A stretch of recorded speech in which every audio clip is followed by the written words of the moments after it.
Hello, basketball fans! It's me, DC Hewitt, here for Fantasy Basketball Analyzer. We're going to get ready for Week 13 of the NBA season.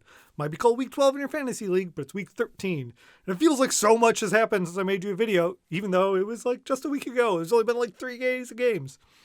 Like Kevin Porter Jr. came storming into the league, which is great, and hopefully you got him. LaMarcus Aldridge is no longer on the Spurs, which is not great for him, but great specifically because I got sent this ridiculous t-shirt with Jakob Poeltl, the GOAT, because I kept talking about him on the waiver wire show. And it was so fitting for me to get to wear this shirt. Also, is that going to be a new fun game? Are people just going to start sending me the most ridiculous, obscure basketball shirts they can wear for the show? Because I might be open to that. Anyway, let's get into Week 13. And we're going to start, as we always do, by looking at the pace and defensive efficiency. So, up at the top, teams we expect: Sacramento, Washington, Minnesota, New Orleans, Portland. Brooklyn's creeping out of there a little bit. They're still at that 108 line we treat, just like Chicago. Golden State and Houston jumped up. So, at first I was like, oh, I talked about Charlotte last week creeping in here. Charlotte's moved down a little bit. But really, it's just that a bunch of people decided to jump up ahead of them for, like, not that great and tight matchups we want to go for. And then if you look down at the bottom, teams we expect again: New York, Lakers, Utah, Phoenix, Miami, and San Antonio still climbing down, trying to get in that group, which makes sense. They've been good. Their second unit's been very good. Rather than hammering this, but still wanting to talk about defense and stuff, let's go ahead and look at something else here. So Kirk Goldsberry tweeted out this cool chart based on March 12th, efficiency landscape. You could check it out if I'm showing it too briefly here. I mean, you can pause the video and take a look at it, or you can go check him out on Twitter at Kirk Goldsberry. Kirk, if you don't know him, is the author of Sprawl Ball, which is a cool book. Anyway, so Kirk tweeted this out. For the offensive and defensive efficiency, you can kind of see the slashing, or I should do it this way, slashing positive and negative teams there. And then he kind of summed it up with like, Phoenix is on fire, the Bulls are back, the Pels are weird. And it was kind of funny. He had an 8-point like bullet point that I'll also just share here in case you don't. But you should go find him, follow him on Twitter. It's fun. It's a fun, different way to look at it. It's over the last 15 games. And it kind of, I thought, would mimic maybe some of the trends we're seeing with teams moving up and down without me belaboring the point too much. Switching off of NBA and looking at your fantasy schedule, let's go ahead and look at the strength of schedule. Looking at the strength of schedule, the big thing for this week is the Lakers with 5 games. It's a little unfortunate because the Lakers don't have as many guys you can pick up and play. But if you got your Lakers, you're putting them in there. It's up to AD. Because they got the 5 games. And check out your waiver wire. There might be some characters, and we'll talk about it tomorrow on the waiver wire show if there's some more guys you kind of scoop up there. Otherwise, most of the teams have 4 games. There's like 9 teams that have 3 games. No one's got 2 that we have to like totally stay away from.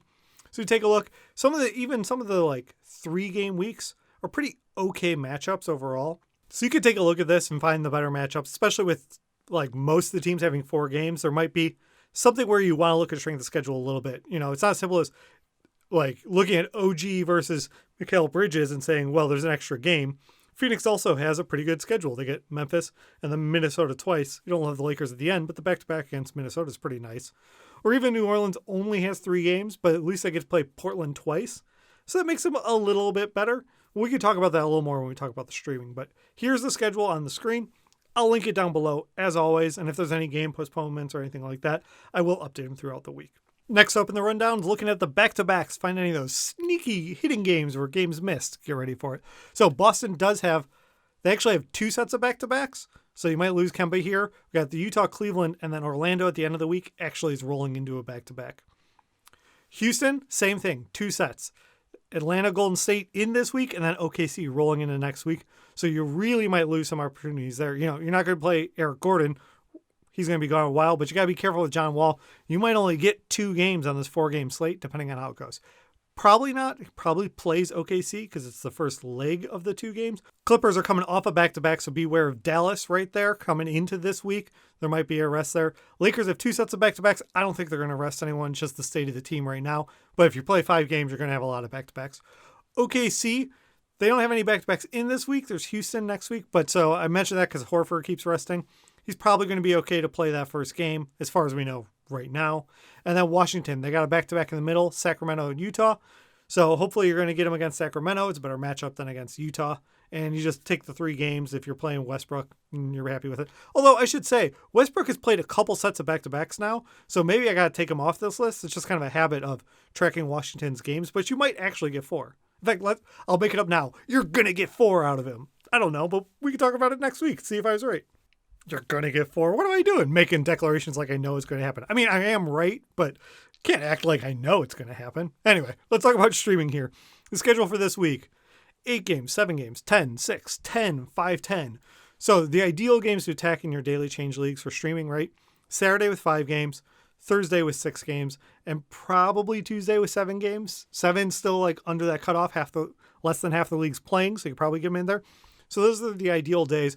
I went ahead and like highlighted through the grid to try and find you some of the sweetest matchups. Obviously, it's the Lakers. They're the ideal if you can pick up someone worth playing because you get 5 games, right? And the trick is volume. If you know the old SNL sketch about the change bank, people ask, how do we make money? The key is volume.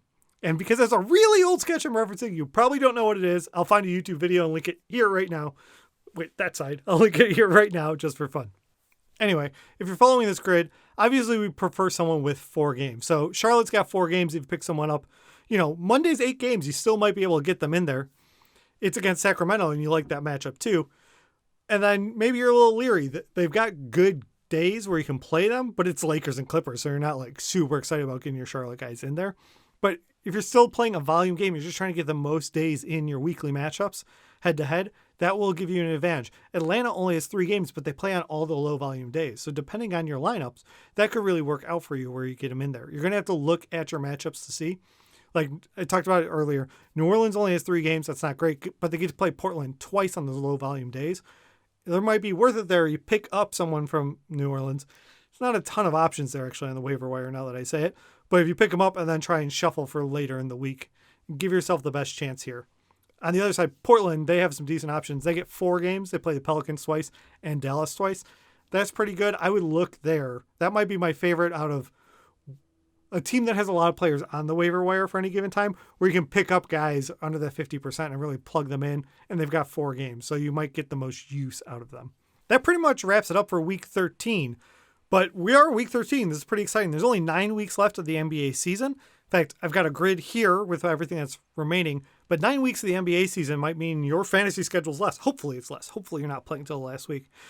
I did a video on this before, which I will also link to in case you missed it. It's got the spreadsheets here for the rest of the schedule. And when I did that, I asked everyone, hey, tell me when your fantasy playoffs are. So I know for at least some of the watchers in like an ESPN league where they've got 2-week playoff matchups, you've only got 3 weeks left of your season. That's crazy. You're in the home stretch crunch to push into the playoffs right now if you're ending by week 15. So if you haven't seen that video or you want to get the grid, check out that. If you've got other questions, trade questions, hey, do I pick up? Do I sell Kevin Porter Jr. high because he's playing so well? Yeah, probably. Go ahead, take a look, leave questions down below. I'll be back tomorrow with the waiver wire video and anything else you hit me. Also, we've got a Discord if you want to join that. So like, comment, subscribe, hit the Discord, and go out and win your week. Thank you so much for watching. If you've made it this far, please hit the like button and leave a comment down below. It helps me grow the channel.